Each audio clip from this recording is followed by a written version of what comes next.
Film berlatar di tahun 2009 yang mana memperlihatkan suasana hangat di sebuah sekolah menengah pertama dan sekolah menengah atas. Di sana terlihat seorang siswa bernama Edwin sedang menggambar. Panca yang melihat itu memuji gambar Edwin yang terlihat sangat bagus. Panca ini naksir dengan kakaknya Edwin yang bernama Sylvie. Lalu ia menitipkan surat cinta ke Edwin untuk diberikan kepada kakaknya nanti. Namun Edwin menolak dan menyuruh Panca untuk memberikannya sendiri. Apaan tuh? Lo kasih aja sendiri tuh. Saat Sylvie datang, Panca merasa grogi dan memilih untuk tidak memberikan surat cinta tersebut. Saat mereka sedang berbincang-bincang, bel sekolah pun berbunyi. Mereka bertiga bingung karena waktu istirahat sangat cepat dan tidak seperti hari biasanya. Lalu saat Pak Guru masuk ke kelas, ia menginformasikan kalau hari itu sekolah diliburkan. Saat salah satu murid bertanya kenapa, Pak Guru mengatakan kalau ada kerusuhan yang sedang terjadi, mereka diharapkan untuk langsung pulang ke rumah masing-masing. Hari ini sekolah diliburkan. Ada kerusuhan.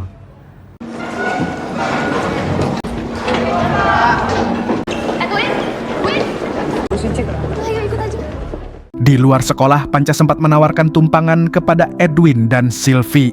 Namun, mereka berdua menolak. Alhasil, Panca ikut turun dan berniat pulang bareng bersama mereka berdua. Mereka bertiga kemudian menaiki bus untuk pulang. Edwin sempat menelepon kedua orang tuanya, namun ponsel mereka tidak aktif sama sekali. Selang beberapa meter ke depan, kerusuhan terjadi di mana-mana dan hal itu membuat kemacetan. Kerusuhan tersebut ternyata disebabkan oleh rakyat pribumi yang marah kepada ras Tionghoa akibat berbisnis di tempat itu. Saat warga lokal itu melihat Edwin dan Sylvie, mereka pun berusaha menangkap keduanya. Karena bus yang sudah dikepung massa, alhasil bus tidak bisa berjalan dan akhirnya Edwin dan Sylvie ditangkap warga pribumi.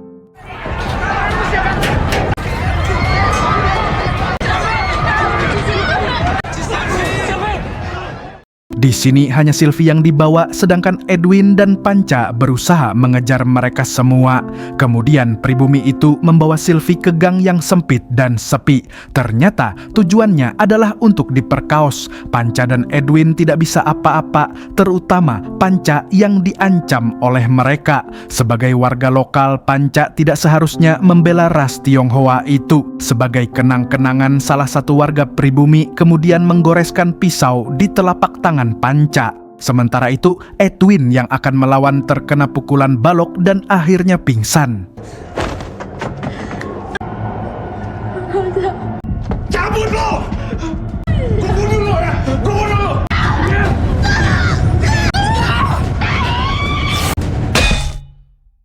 Singkat cerita, beberapa jam kemudian Edwin pun tersadar. Ia hanya menemukan baju celana Sylvie yang tergeletak. Lalu Edwin pun berusaha mencari keberadaan kakaknya itu. Setelah keluar dari gang, Edwin melihat suasana kota yang sudah berantakan. Untuk menyamarkan dirinya, Edwin mengoleskan arang ke wajahnya agar sulit dikenali sebagai ras keturunan Cina. Sesampainya di rumah, Edwin melihat rumahnya sudah dibakar tak tersisa.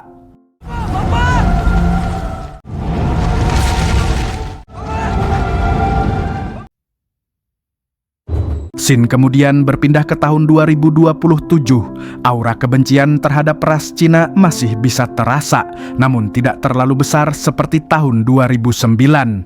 Hanya segelintir orang yang masih membenci ras itu. Bahkan terlihat poster-poster jalanan yang bertuliskan ras babi bu. Edwin sendiri kini sudah beranjak dewasa dan saat itu ia tengah akan melamar kerja sebagai guru di sebuah sekolah menengah atas. Tidak sedikit juga warga pribumi yang menyelaraskan dan mau hidup berdampingan dengan ras Cina.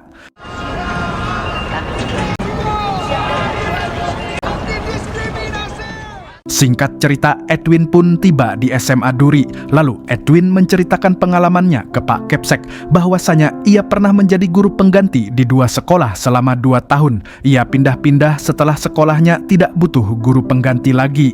Pak Kepsek yang bernama Darmo ini mengatakan kalau beruntung Edwin datang ke sekolah ini karena memang sekolah tersebut kekurangan guru akibat banyak yang resign. Alasan mereka resign karena mereka banyak yang tidak nyaman dan sering diganggu oleh siswa. Pak Darmo tidak bisa menyalahkan murid karena sebagai guru memang harus mempunyai otoritas, sama seperti dirinya yang mempunyai otoritas dan tidak ada siswa yang berani mengganggunya. Para siswa tahu jika mereka dikeluarkan dan tidak dikasih rekomendasi, maka mereka tidak bisa sekolah di mana-mana. Saya harap bukan masalah buat Bapak.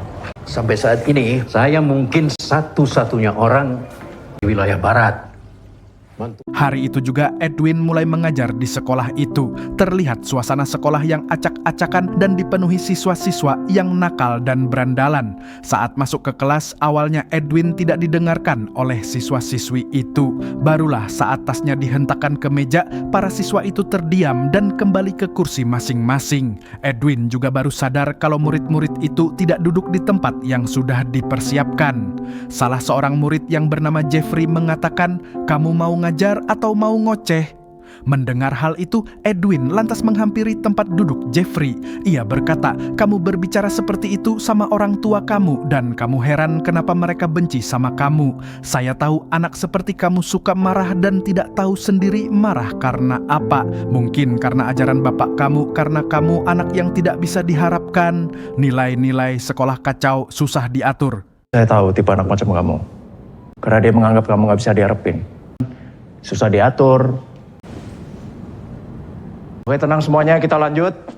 Lalu ketika Edwin memulai pembelajaran, Jeffrey melempar balok dan hampir mengenainya. Edwin mempermalukan Jeffrey lagi dan mengatainya orang lemah.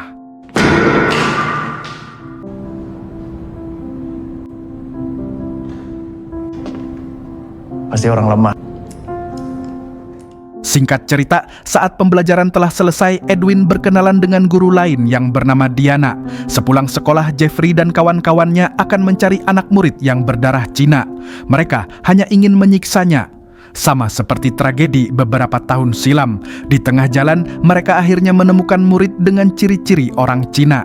Tanpa basa-basi, mereka pun mencegat murid itu dan langsung mengeroyoknya.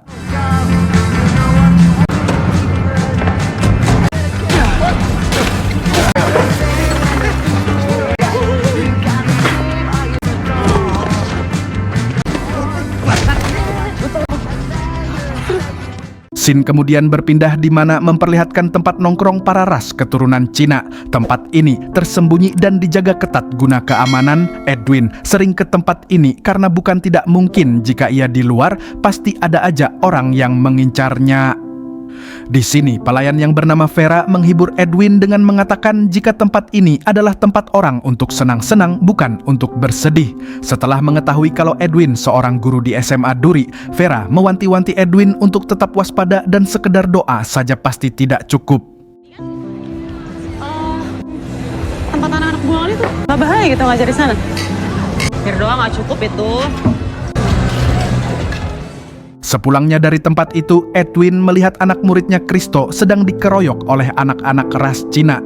Anak-anak itu sempat mengancam Edwin, namun setelah mengetahui Edwin keturunan Cina, mereka semua memutuskan untuk pergi. Setelah berterima kasih kepada Edwin, Kristo juga pamit untuk pulang. Namamu siapa? Kristo. Edwin pun seketika teringat masa lalunya semasa Sylvie masih hidup, yang mana saat itu ia ke rumah sakit menemui Sylvie. Di sini Sylvie berpesan kepada Edwin untuk mencari anak itu, yang mana ternyata waktu di Perkaus dulu Sylvie hamil dan melahirkan anak tersebut. Namun belum diketahui siapa anak itu. Yang pasti jejak terakhir anak tersebut sekarang bersekolah di SMA Duri. Edwin punya firasat jika anak itu adalah Kristo. Sekarang dia ada di SMA di Jakarta Timur. Bilang sama dia, gue sayang sama dia. Diam aja dulu, istirahat. Pada keesokan harinya, Jeffrey marah besar setelah mengetahui Kristo dikeroyok anak Cina. Bersamaan dengan itu, Edwin masuk dan memulai pembelajaran menyuruh semua siswa menggambar kejadian menarik pagi ini. Lagi-lagi, Jeffrey menentang dan tidak mau menggambar karena menurutnya tidak ada yang menarik perhatiannya. Karena hal itu, Edwin memberikan keringanan menggambar apa saja untuk anak manja satu ini. Jeffrey yang kesinggung nyaris memukul Edwin, namun Edwin mengancam balik. Jika sampai Jeffrey melakukan itu, ia tidak segan-segan melaporkannya ke Pak Kepsek dan kemungkinan akan dikeluarkan. Setelah itu, Edwin menghampiri meja Kristo. Edwin melihat salah satu gambar buatan Kristo yang sangat keren. Firasat Edwin kian menguat, apalagi ia sendiri sangat pandai menggambar.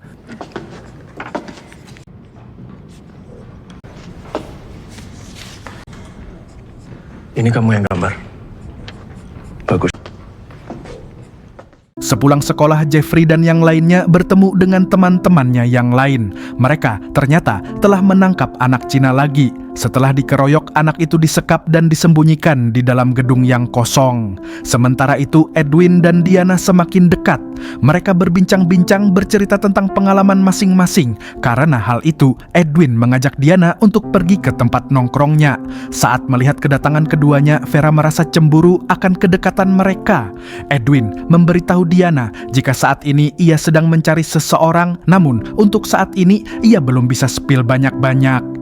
Di sini tiba-tiba acara diberhentikan setelah mereka melihat berita bahwasanya telah terjadi kerusuhan di utara. Mereka berharap kerusuhan itu tidak meluas seperti tragedi beberapa tahun silam. Alhasil, musik dimainkan dan acara dilanjutkan.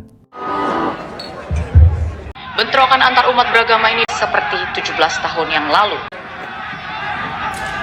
Lanjut musiknya. Suntuk nih dia. Saat akan pulang, Edwin berniat mengantarkan Diana, namun Diana menolak dan menyuruh Edwin pulang cepat-cepat karena yang harus dikhawatirkan adalah dirinya sendiri sebagai orang Cina. Dan benar saja, di perjalanan pulang, Edwin tiba-tiba diserang oleh orang tak dikenal. Tidak lain dan tidak bukan orang tersebut adalah Jeffrey yang memakai topeng. Jeffrey mengeluarkan pisau dan mencoba membunuh Edwin. Namun senjata makan tuan saat pisaunya sendiri berhasil tertusuk di pahanya.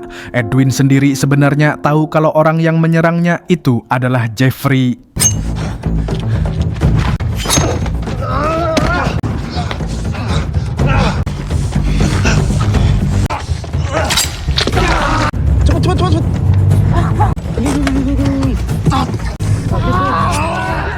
Di keesokan harinya, Diana mengetahui kalau Edwin telah melaporkan kejadian itu kepada kepala sekolah. Ia menasihati Edwin agar tidak sebaiknya melakukan hal itu, karena kalaupun Jeffrey dikeluarkan, ia pasti akan menaruh dendam kepada Edwin. Setelah ke ruangan itu, Edwin diminta untuk menceritakan kejadian tadi malam. Setelah diceritakan, Jeffrey sempat mengelak kalau malam tadi ia berada di rumah. Namun, Edwin memberitahu kepala sekolah kalau pelaku penyerang itu berhasil tertusuk di bagian paha. Setelah kepala sekolah menyuruh Jeffrey menurunkan celananya, akhirnya diketahuilah bahwa Jeffrey memang pelakunya. Berdiri kamu. Turunkan celanamu.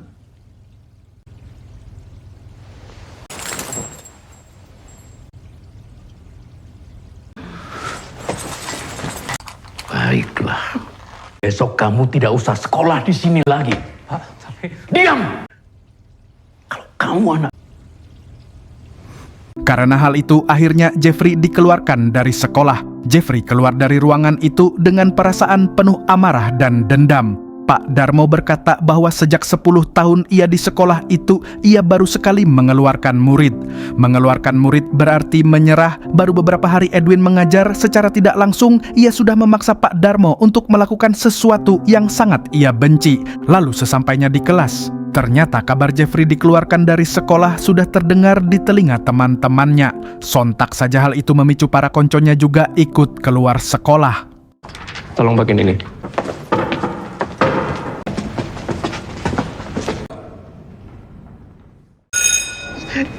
Yakin? Setelah pelajaran selesai, Edwin memberitahu Kristo kalau besok hari libur ia berencana mendekorasi kelas itu. Ia perlu bantuan Kristo. Kristo pun mau asalkan Rangga juga diajak. Edwin pun tidak keberatan dan memperbolehkan Rangga ikut juga. Di malam hari, Diana menelepon Edwin untuk mengajaknya keluar, sekedar berbincang-bincang. Namun, Edwin harus tidur cepat dan kalaupun dia mau ketemu, besok saja di sekolah jam 10. Besok pagi jam 10 saya ke sekolah. Oke. Pada keesokan harinya, Kristo dan Rangga datang ke sekolah sesuai dengan perjanjian. Begitu juga dengan Diana yang sudah menunggu di dalam kelas. Di berita dikabarkan bahwa kerusuhan kini mulai merambah kemana-mana. Karena hal itu, security sekolah memutuskan untuk pulang. Jeffrey dan kawan-kawan mendengar berita di radio bahwasanya kerusuhan beberapa tahun silam terjadi lagi. Alhasil, ia punya alasan lebih untuk menghabisi Edwin sebagai orang Cina sekaligus membalaskan dendamnya. Rangga pun izin ke ruang security untuk mengambil gunting karena harus memotong selotip. Sementara itu, Jeffrey dan kawan-kawan kini sudah mempersiapkan sajam untuk menghabisi Edwin.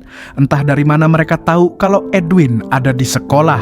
Rangga yang mendengar Jeffrey dan kawan-kawan kemudian berlari sekuat tenaga untuk memberitahu Edwin dan yang lainnya. Alhasil, mereka berempat kemudian memutuskan untuk melarikan diri. Teman-teman ini datang Pak, bawa parang, bawa linggis.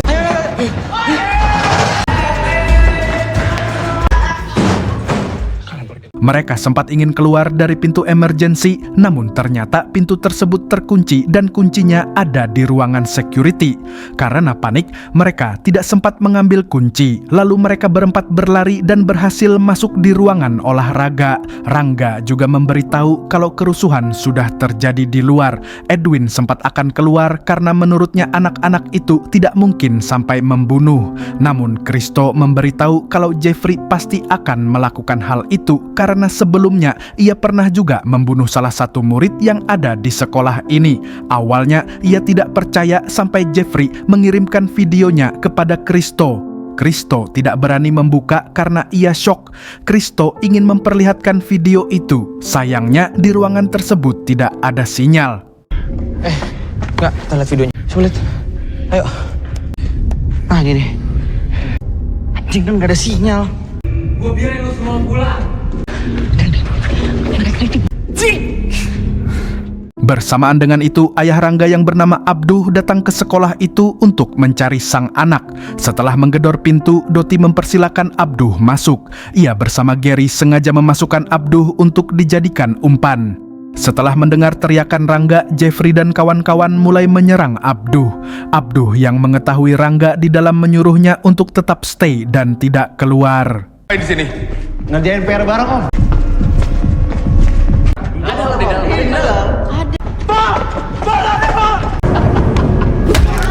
Lo keluar sekarang atau kita habisin muka. Anjing lu kan. Abduh sempat menasihati mereka kalau saat ini semuanya belum terlambat. Kalau dilepaskan, ia berjanji tidak akan melapor polisi. Namun, Jeffrey tidak peduli dengan hal itu. Si Mala sempat menyahut kalau apa yang dikatakan Abduh ada benarnya. Gary pun menasihati si Mala kalau ia harus tetap setia kawan dan tidak berpikir aneh-aneh. Gary kemudian menyiksa Abduh kembali yang mana teriakannya membuat Rangga semakin gelisah di dalam. Di sini, Rangga menyalahkan Edwin kalau ini semua salahnya. Sejatinya, ia tidak punya masalah dengan Jeffrey dan kawan-kawannya.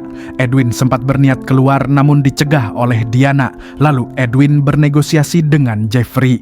Jika ia melepaskan Rangga, Kristo, Abduh, dan Diana, maka ia akan keluar menyerahkan diri. Mereka berempat harus dipastikan keluar dari sekolah itu, baru ia akan keluar menyerahkan diri. Ia juga meminta Jeffrey dan yang lainnya untuk mundur beberapa langkah guna memastikan semuanya aman. Jeffrey, saya akan keluar. Saya yang kamu mau. Kalian semua mundur. Setelah mereka berada di luar gedung, Kita udah mundur. kamu mau saya keluar apa enggak? Mundur. Lebih. Kita udah mundur. Setelah pintu dibuka, semua itu ternyata adalah siasat dan mereka berhasil membawa Abduh ikut masuk ke dalam. Rangga sempat kesal kepada Edwin karena harusnya ia diperbolehkan pergi. Namun Edwin ada firasat kalau Jeffrey tidak akan mungkin melepaskannya. Karena Rangga tetap ngotot, akhirnya Edwin pun mempersilahkan mereka keluar jika itu keinginannya. Ia kembali memberikan penawaran kepada Jeffrey untuk mundur beberapa langkah karena Rangga dan sang ayah akan keluar. Sebelum itu ia berpesan kepada Rangga jika berhasil keluar, buka pintu belakang yang hanya bisa dibuka dari luar. Hal itu juga bisa dipastikan kalau mereka berdua berhasil selamat dan keluar. Rangga dan Abduh pun keluar dan benar saja Jeffrey dan yang lainnya tidak menyerang anak bapak itu. Karena Jeffrey berjalan mendekat, Edwin tidak punya pilihan lain selain masuk kembali ke dalam sana. Sampai mereka keluar dulu, Jeff. Tapi gini Pak Edwin. Untuk sekarang mereka harus menunggu dan memastikan Rangga dan ayahnya berhasil keluar. Namun sudah 15 menit berlalu, Rangga tidak ada tanda-tanda berhasil keluar. Karena kalau berhasil harusnya pintu belakang sudah terbuka dari tadi. Edwin memberitahu Jeffrey kalau Rangga dan ayahnya belum keluar dan pasti mereka mencegat keduanya. Dan benar saja Rangga dan Abduh masih ditahan oleh mereka berdua. Merasa Edwin tidak akan keluar, Jeffrey menyuruh Raihan mengambil bensin karena ia punya rencana untuk membokir Abduh hidup-hidup. Pak polisi yang melihat Raihan sempat bertanya apa yang sedang dilakukan. Raihan beralasan kalau ia kehabisan bensin, makanya mengambil bensin di mobil temannya. Untungnya Pak polisi tidak curiga dan lalu pergi begitu saja. Jalur selatan, masih aman. Singkat cerita, Jeffrey menghitung mundur jika Edwin tidak keluar, maka Abduh akan dibokir hidup-hidup. Karena tidak keluar, akhirnya Abduh pun dibokir hidup-hidup. Kejadian itu dilakukan tepat di mata Rangga anaknya. Melihat ada celah, Rangga pun melarikan diri, namun saat akan keluar, pintu itu terkunci. Gary sempat menawarkan Rangga untuk bergabung dengannya. Namun karena menyerang duluan, Gary dengan terpaksa menghabisi Rangga. Lu ikut kita sekarang aja.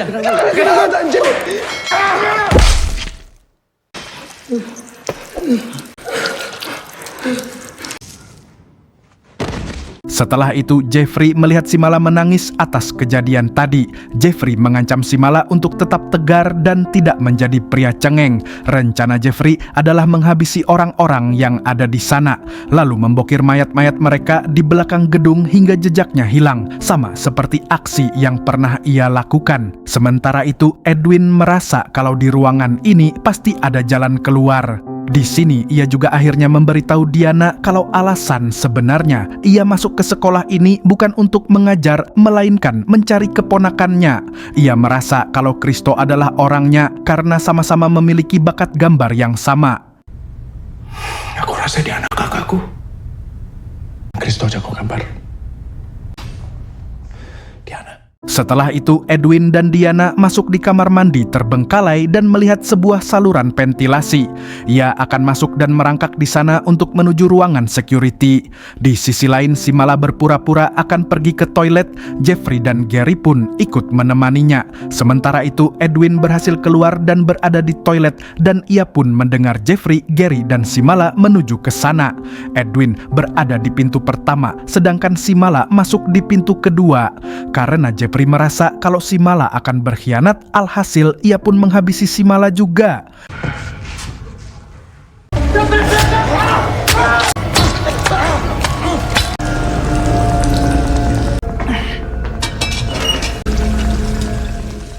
Setelah keduanya pergi, Edwin berhasil masuk di ruang security dan mengambil kunci pintu emergency.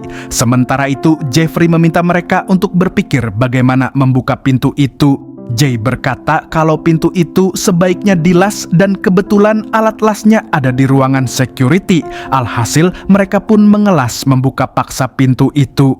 Namun saat pintu dibuka, untungnya mereka bertiga sudah merangkak ke dalam saluran ventilasi. Mereka bertiga berlari berusaha menuju pintu emergency. Namun mereka mendengar langkah kaki Robin dan Jay dan akhirnya bersembunyi di ruangan sains. Lalu Edwin menyerahkan kunci itu dan menyuruh mereka berdua kabur. Sementara ia sendiri akan berusaha mengalihkan mereka berdua.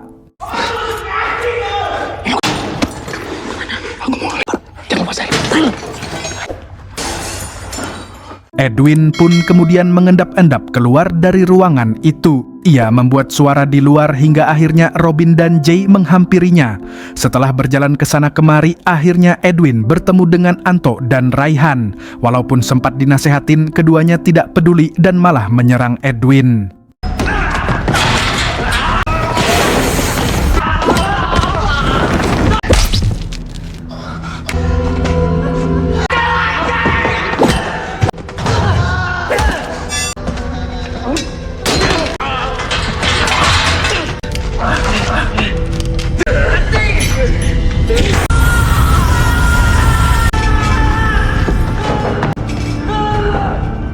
Singkat cerita, Edwin berhasil selamat sementara Robin dan Jay berhasil cacat. Lalu setelah itu, Edwin berpapasan lagi dengan Gary. Singkat cerita lagi, Edwin berhasil selamat sementara Gary jatuh dari lantai atas.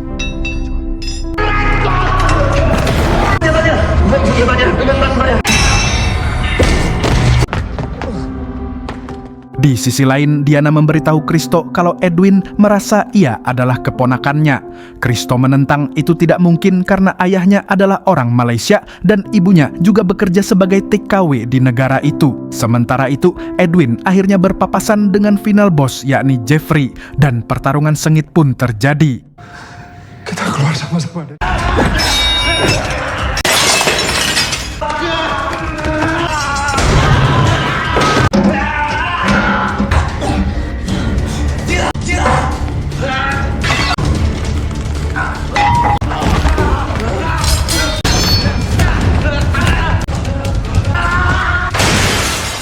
Setelah pertarungan yang cukup lama, akhirnya Jeffrey mulai kewalahan. Lalu saat tersudutkan, Jay, Robin, dan Dottie sempat datang. Namun Edwin mengatakan kalau mereka bertiga bukan pembunuh dan masa depan mereka masih cerah dan bisa diperbaiki. Di sisi lain, Diana dan Kristo akhirnya berhasil membuka pintu emergency dan melarikan diri. Mereka bertiga pun akhirnya sadar dan memutuskan untuk pergi. Karena Mimin sudah capek nulis skrip dan ngoceh, singkat saja Gary berhasil dikalahkan. Para warga pribumi juga akhirnya datang ke sekolah itu untuk menjarah beberapa barang berharga. Edwin kini berkamuflase agar tidak dikenali sebagai orang Cina. Saat berjalan keluar, ia melihat video pembunuhan Jeffrey yang mana sang korban menyebut Jeffrey anak keturunan Cina di mana ibunya diperkaos oleh warga pribumi. Pada akhirnya Edwin tersadar kalau Jeffrey adalah keponakannya. Kemudian Edwin sempat ketahuan dan langsung cabut. Ia keluar dari gerbang yang untungnya ada orang baik yang membawanya kabur. Setelah berkenalan, Edwin mengetahui kalau orang itu adalah Panca. Terlihat juga bekas goresan warga pribumi di tangannya. Namun, tidak diketahui kenapa Edwin tidak memberitahukan dirinya kepada Panca dan akhirnya film pun tamat. Oke guys, mungkin cukup sekian. Terima kasih. Jangan lupa like, subscribe, dan berkomentar sebanyak-banyaknya untuk request film terbaru ke depannya.